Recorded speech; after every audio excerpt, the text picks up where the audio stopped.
this plan, and when the interview panel asked me, do you have any questions? And I said, oh, I read this plan, and it's really well written, and here I've got some questions about it. And it turns out the person who was interviewing me wrote part of the plan. And so of course that earned some brownie points.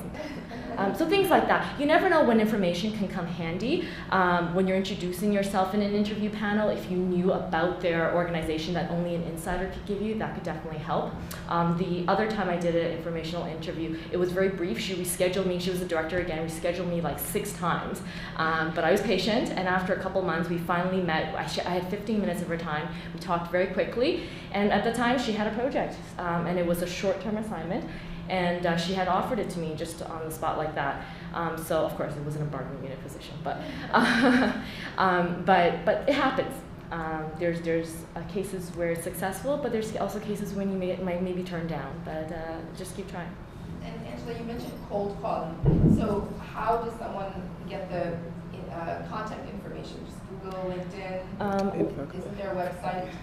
What is very handy about the government organization is that all our information is published online. If you go on to this handy little tool called InfoGo, you just Google it, you will find every single one of our contacts on there. So I'm almost scared to say that because I'll get a million emails afterwards. So you will be able to find us through that contact list. Also, you can search by area. So if you're studying in, let's say, in social services, go into the Ministry of Community and Social Services. Look for maybe the policy branch if you're in policy, and then look for a director or a manager there. And that's how you can get your first contact. Great. Ashley, you wanted to add something? Sure. I was going to talk about informational interviews, but even over and above contacting managers and directors, it might be worthwhile to mention as well. I've had a number of people that would contact myself as someone who works in policy, just to get a better handle on what a job might entail.